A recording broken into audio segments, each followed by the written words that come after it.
We actually made this beat while we were in Miami that time. A few weeks later, after we got to Paris for the Olympics, and that was the first time I heard Goddamn, and I was like, wow, this is actually kind of hard. Like, this what you did tonight at Broccoli Fade? Like, yeah, this kind of one of them ones. That might have been like the 12th or 13th beat I played that night. You gotta remain in the paint, you gotta stick it out, stay in the paint, you never know what you're gonna get.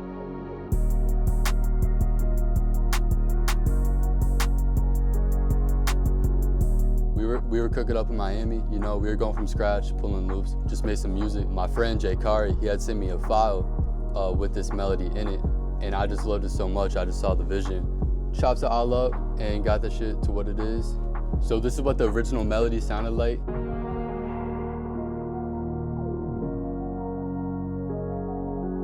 When we first heard the chords, I think that's what caught our attention, but also all the ear candy in the melody. Timpani made the melody. What's up guys, it's Timpani. What's up guys? We sent a lot of loops to J.Kari many times, and I remember the morning when I woke up and saw a message from my bro. Then we got a release with Gunna. Yeah, we couldn't believe it. It was our goal from the start of our journey. We have always loved the way Gunna sounds. Every chord within the melody that was sent is important because it gives it the full sound. So it's important to decide which is in which spot. The original BPM of the melody was at 165. We slowed it down to BPM, you know, some people might not hear it, but like, we just slowed it down, that's how it went. First chord progression from the loop that they sent.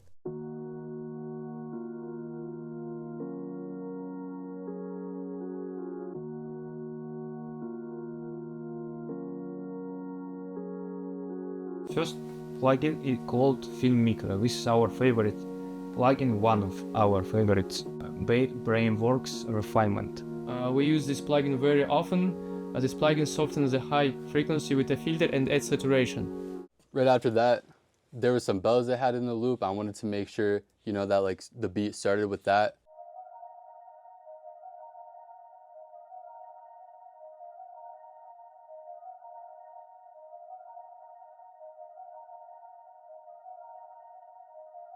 Then after that, we got a vocal. It comes in on the intro and on the second part of the hook.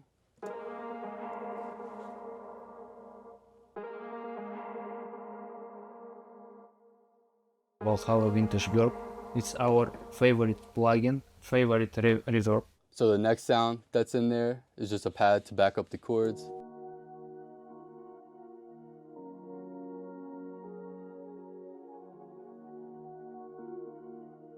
Then right after that, we got two basses. So this is what the first bass sounded like.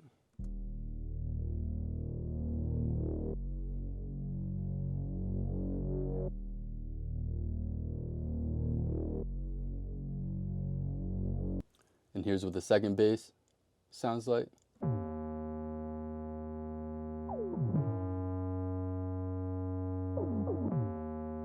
Like some Star Wars shit.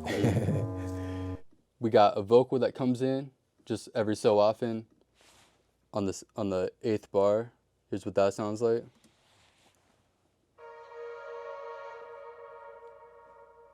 And the cool thing about that one, it comes in on the 8th bar, but then the tails are left behind when the beat drops. So it's almost like a riser, but it just like rises to the beat drop. Here's what the intro sounds like all together.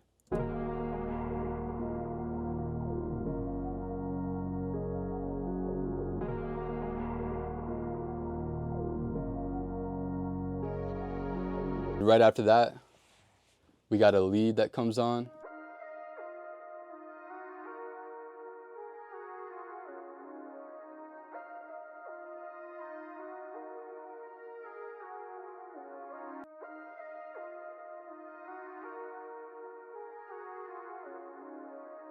So on the second part of the hook, which is a guitar that I feel like isn't very loud, but it is there.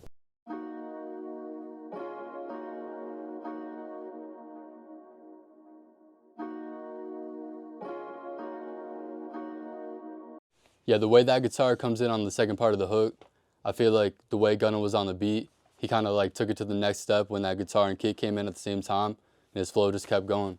A new guitar that came in, and we also dropped out the hi-hats, and I feel like this was the start of the verse, so it kind of gave Gunna like a new flow. It was like time to find a new flow because he got the hook down. But right here, we switch up the beat a little bit. Here's what the guitar sounds like on the verse. We took the full loop and we added the drums on top of it.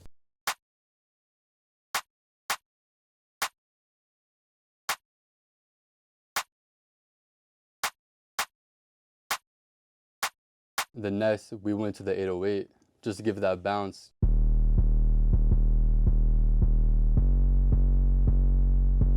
It only took 2 notes to get the job done. Wanted to keep it simple, find the right pocket for it, and it couldn't be denied.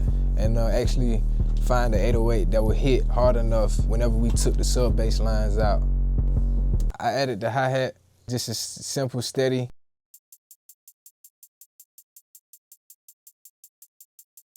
When you got the BPM like up so high, like 163, some people like the hi-hat's going crazy, but there was already like so much going on in the beat where like, let's just get this shit done.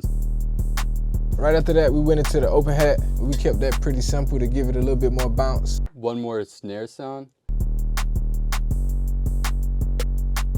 Sometimes a unique change that you hear throughout the beat is always good. So that's why you always put something there that's not pretty casual, that's just there for that, you know, for that moment. We just went straight to the kick. You know, the 808 was already like hitting so hard, but we just really like wanted even more of a punch.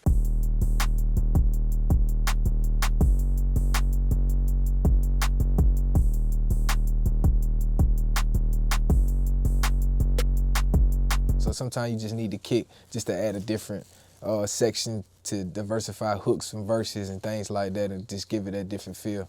So now we'll play the full beat to let you hear what it sounded like all together after we added our sauce and did the things that we did. It's Aviator Keyyz and Bloublood. Thank you for watching our beat breakdown for Goddamn with our generation music.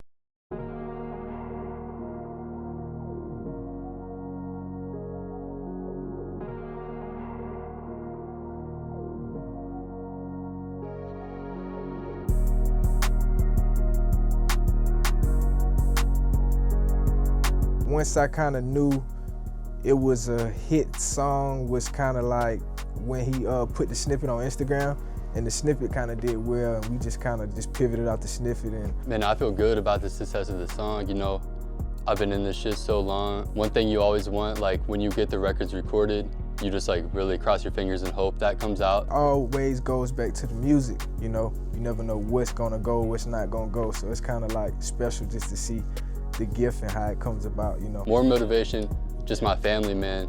Even when shit's not going like all the way up, they stay down, they let me do the shit. You should always be in search of new connection, new people. You need to be active and create your own unique sound. All days you're not gonna be enthusiastic about working or just getting to it, but it's all about just getting into that vibe and that mode and just, you know what, let's go lock in and just make some more magic, because it's always endless opportunity to what you can make